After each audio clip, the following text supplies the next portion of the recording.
ಅನುಭವಿಸ್ತಾ ಇದ್ದಾರೆ, ಉಪವಾಸ ಸತ್ಯಾಗ್ರಹ ಮಾಡ್ತಾ ಇದ್ದಾರೆ. ಅವರ ದೇಶದ ವಿರುದ್ಧ ಇದೀಗ ಆಕ್ರೋಶವನ್ನು ವ್ಯಕ್ತಪಡಿಸ್ತಾ ಇದ್ದಾರೆ. ಭಾರತದ ಜೊತೆ ಯುದ್ಧಕ್ಕೆ ನಿಂತ ಪಾಕ್ನಲ್ಲಿ ತಿನ್ನೋಕು ಕೂಡ ಅನ್ನ ಸಿಗ್ತಾ ಇಲ್ಲ. ಇದನ್ನ ನಾವು ಹೇಳ್ತಾ ಇಲ್ಲ, FAOನೇ ಸಾರಿ ಹೇಳ್ತಾ ಇದೆ.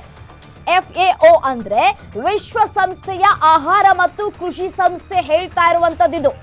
ಈ ವರ್ಷದಿಂದ ಪಾಕ್ನ 11 ಮಿಲಿಯನ್ ಜನರಿಗೆ ಆಹಾರ ಅಭದ್ರತೆ ಅಂದ್ರೆ ಆಹಾರದ ಕೊರತೆ ಎದುರಾಗ್ತಾ ಇದೆ. ಭಾರತದ ಜೊತೆ ಯುದ್ಧದ ಎಫೆಕ್ಟ್ ನಿಂದಾಗಿ ಪಾಕಿಸ್ತಾನ ವಿಲ ಅಂತ ಹೇಳಿ ಒದ್ದಾಟವನ್ನ ಮಾಡ್ತಾ ಇದೆ. ಅತ್ತ ಸಿಂಧೂ ನದಿ ನೀರು ಬಂದಾಗಿದೆ, ಇತ್ತ ತುತ್ತು ಕೂಳಿಗೂ ಜನ ಪರದಾಟವನ್ನ ಕೂಡ ನಡೆಸ್ತಾ ಇದೆ. ಅಭದ್ರತೆ ಕಾಡ್ತಾ ಇದೆ ಪಾಕಿಸ್ತಾನದಲ್ಲಿ. ಇದೀಗ ಸಿಂಧೂ ನದಿ ನೀರನ್ನೇ ನೆಚ್ಚಿಕೊಂಡು ಅಲ್ಲಿನ ಜನತೆ ಮತ್ತೆ ಅಲ್ಲಿನ ಕೃಷಿಕರು ಬೆಳೆಯನ್ನ ಬೆಳೀತಾ ಇದ್ರು. ಬಂದಂತಹ ಬೆಳೆಯನ್ನ ಮಾರುಕಟ್ಟೆಗೆ ಹಾಕಿ ಬಂದಂತಹ ದುಡ್ಡಿನಲ್ಲಿ ತಮ್ಮ ಜೀವನವನ್ನ ನಡೆಸ್ತಾ ಇದ್ರು.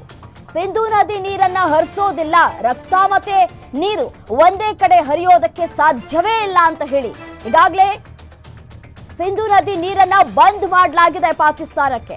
ಇದೀಗ ಅಲ್ಲಿ ತಿನ್ನೋಕು ಕೂಡ ಅನ್ನ ಸಿಗ್ತಾ ಇಲ್ಲ ಅಲ್ಲಿನ ಜನತೆಗೆ. ಅಲ್ಲಿನ ಜನ ಪರದಾಟವನ್ನ ಕೂಡ ನಡೆಸ್ತಾ ಇದ್ದಾರೆ, ಭಿಕ್ಷೆ ಬೇಡ್ತಾ ಇದ್ದಾರೆ. ಭಿಕ್ಷೆ ಬೇಡ್ಕೊಂಡು ಅನ್ನವನ್ನ ತಿನ್ನುವಂತಹ ಪರಿಸ್ಥಿತಿ ನಿರ್ಮಾಣ ಆಗ್ಬಿಟ್ಟಿದೆ ಅಲ್ಲಿನ ಜನತೆಗೆ. 11 ಮಿಲಿಯನ್ ಜನ ಉಪವಾಸ ಸತ್ಯಾಗ್ರಹ ಮಾಡ್ತಾ ಇದ್ದಾರೆ. ಉಪವಾಸ ಯಾವೆಲ್ಲ ಭಾಗದಲ್ಲಿ ಅಭದ್ರತೆ ಕಾಡ್ತಾ ಇದೆ ಹಾಗಾದ್ರೆ? ಸಿಂಧ್, ಖೈಬರ್ ಪಂಕ್ತುಕ್ವಾ, ಬಲೂಚಿಸ್ತಾನ್ ಭಾಗದಲ್ಲಿ ಅಭದ್ರತೆ ಹೆಚ್ಚಾಗಿ ಕಾಡ್ತಾ ಇದೆ.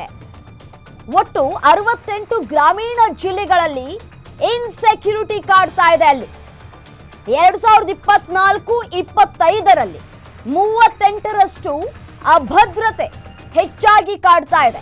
ಪಾಕಿಸ್ತಾನದ ಪರಿಸ್ಥಿತಿ ಈಗ ಬೀದಿಗೆ ಬಂದಿದೆ. ಜನವರಿ 2024ರವರೆಗೂ ಕೂಡ 2.2 ಮಿಲಿಯನ್ ಜನರು ತುರ್ತು ಪರಿಸ್ಥಿತಿಯಲ್ಲಿದ್ರು. 2025ರಲ್ಲಿ ಈ ಸಂಖ್ಯೆ 11 ಮಿಲಿಯನ್ಗೆ ಏರಿಕೆಯಾಗಿದೆ.